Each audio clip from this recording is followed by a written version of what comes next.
everyone, this is Casey from Cartoon Chill, and today I'll be revisiting an old animated film of mine called Legend of the Ancient Relic. This is a film I made back in 2017 for a local film festival called the New Age Film Festival. The goal was to make an animated film in 5 minutes under 1 month. So at 15 years old, I submitted myself to this challenge, and the results were beyond any kind of schoolwork I could have done that 1 month of April. I mean, seriously. There's no schoolwork I did in that month that could have amounted to what this film has done for me. So, I guess the point of revisiting this is to go over the process of how I managed to make this 5-minute film under 1 month, and all kinds of sorcery to make this film happen. And maybe inspire some of you guys to care less about the nitty-gritty details so you could have a finished product. Before I go over the project files, I would like to explain how I went about making the story. So you know how Hayao Miyazaki makes up the story as he storyboards his film? I followed a similar process, except I made it up as I animated every next shot. Yeah, you heard me right. That's not to say I didn't exactly know the story I was making. I had a basic outline to go off of, but as I completed every next shot, story adjustments were constantly made in order to reach the deadline of the film festival and tell a decent story. Anyways, despite the improvisational process, it was a lot of fun. It challenged me to work under strict limitations and felt creatively liberating compared to other stuff I've tried to make without those restrictions. So maybe the key to our creative drive is what we can do under creative limitations. With that being said, let's get on to the rest of the video, shall we? To start off, I'll be going over the posters for the 2 unmade sequels. The first one I have up is called A Light in the Darkness. What a unique title. And it's all red, so that's how you know it's gonna be the dark one. It's gonna be like The Empire Strikes Back, y'all. Yeah, sorry. As much as I'd love to make more of these, it's complicated. Simply put, because I'm using the characters for a different story, one I'm far more passionate about, it'd be awkward to have 2 animated properties of mine with the same characters. Otherwise, I'd have to completely redo this with new characters, and I don't want to do that. Sorry. And here's the 3rd and final installment called Into the Heart of Destiny. Another very unique title, never heard of anything quite like it. Here, I have some concept art of where the sequels were going to take place. We have the monster's lair in the sky with their High Empress. Next, you can see these mystical locations, places inside the relic you could venture to. Lastly, a few character designs, some made a little bit after the first episode came out. Ooh, one of the few shots I did on paper and pencil first. I remember doing this at school because I needed to do work anywhere I could. And a few animation tests I did. You guys have no idea how crazy these sequels were gonna go. Man, I used to know how to animate. What the heck happened? Did I get bored?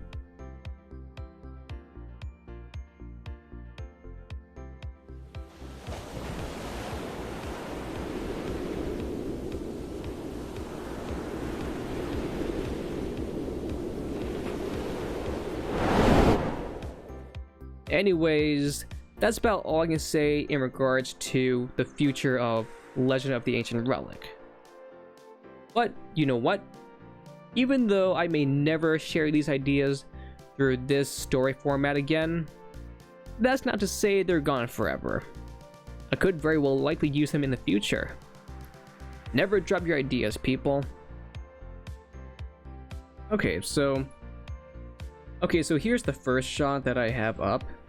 It's pretty decent. And it's a good shot. You may notice that her pants are not fully colored in. So I have these black borders here to cover up some of the lesser details. Again, such as the fact that her pants aren't colored in. But also to just make it more cinematic, which was more what I was going for. But it also just came to my extreme advantage.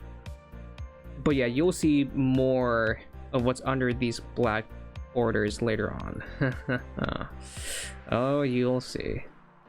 This would be fun to go through and see how they look compared to the final version. So like, slow down, definitely. And also, I don't know if you guys have noticed, but in the film there's a lot of frame interpolation, which was to make up for the choppier animation. If used properly, it's not really a bad tactic, especially if you're working on a film under a tight deadline. But of course, going knowing that it's not everything's gonna look fine. Yeah, and this one is pretty much just this. Of course, you got those cool filters and lighting, which makes up for how flat this looks. Just know that compositing can really come in handy. Compositing is your best friend. It's gonna make a lot of these shots look much better. Oh, this shot was never used in the film. Too bad. This film had to be 5 minutes. It could have been 6. I won't go over these. I'll go over only the ones in the film.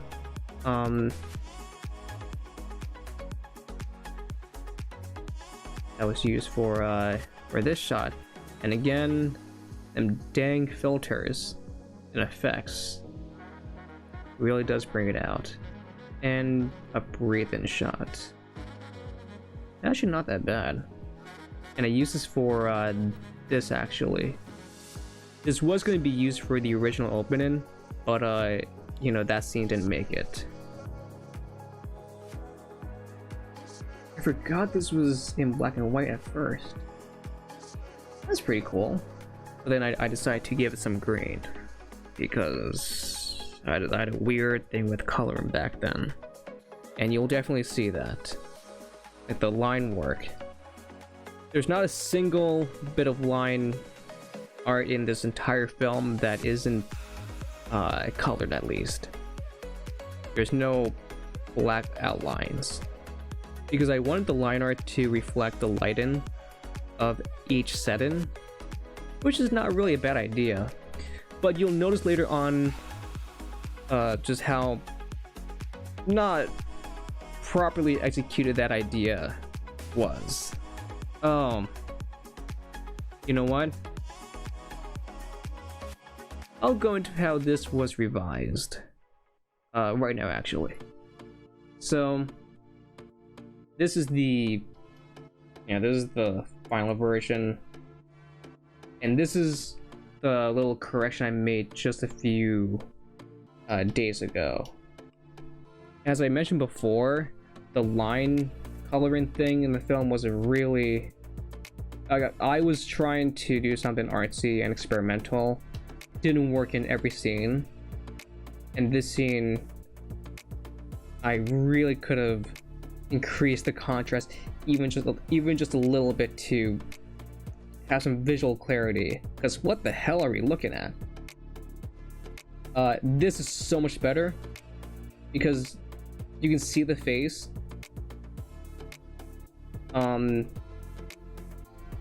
Yeah, I'll go into the other ones when we get around to them. Oh, okay. So yeah, just a little comparison. Again, the compositing stuff is really your best friend.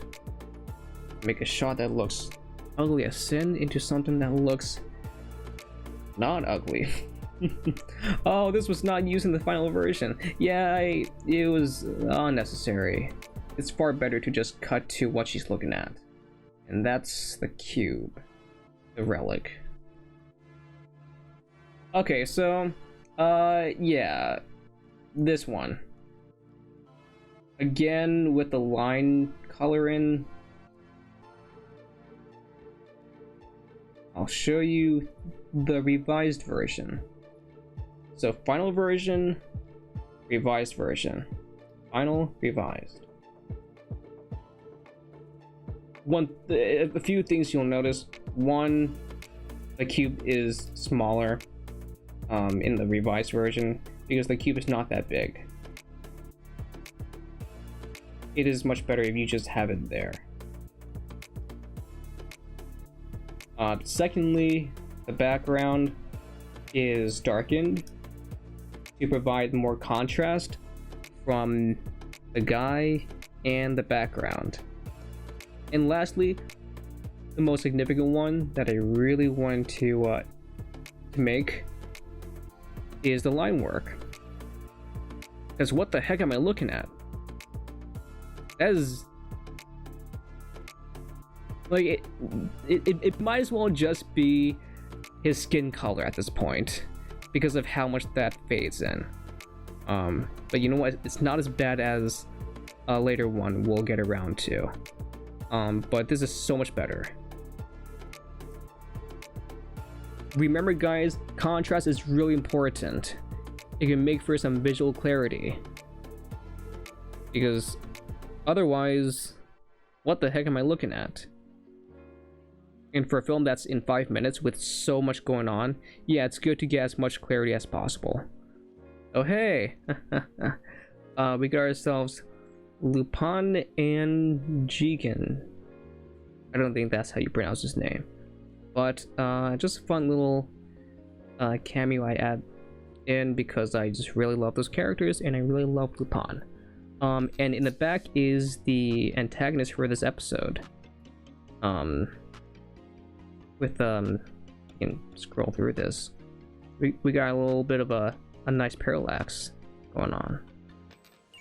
We got some cool Final Cut Pro default effects going on to give some motion, because you know what, if the characters aren't really doing it, then make sure that something else in the scene is moving, whether it's a background or some dust in the foreground.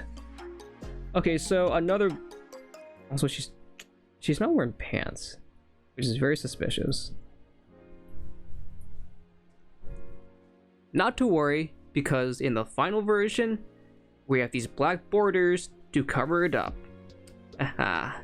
Oh, you have no idea how much these came in handy. Actually, to show a little bit more of what was corrected. So, previous version, revised version. Previous, revised, previous, revised. Considering what we've already gone through with these last two, I think you can see some notable differences, some improvements. For one, the cube is a little more in perspective, because what the heck is this? That is so off, that's so out of perspective. And the most notable, the character, her line art, the coloring is much darker and provides contrast. Contrast, contrast, contrast. Gosh darn. What was my 15-year-old self thinking?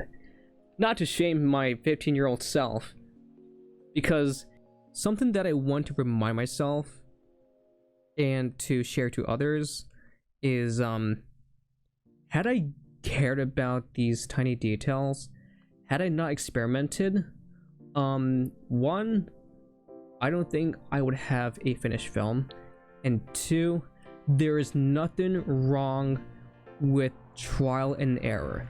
I was trying to do something unique here, and as an idea, as a concept, it's very interesting and it can work. Of course, I didn't know how to properly do it back then.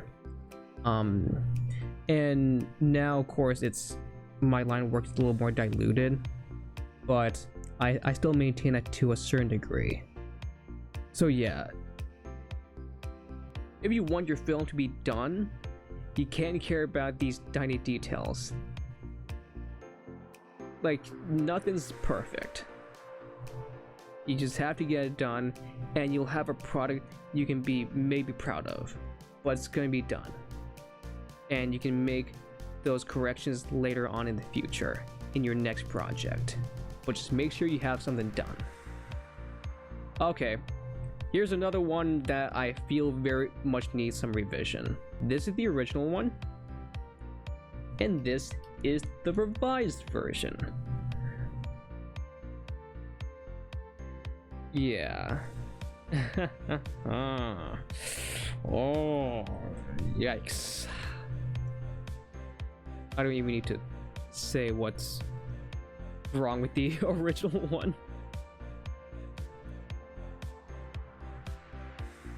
Moving on. Oh, okay. Very cool. The foreground and then the background. You know what? I'm actually very proud of this. I mean, I'm proud of a lot of this actually because of the fact that I even managed to make this in the first place. Yeah, this is really good framing because we have in the foreground the main characters.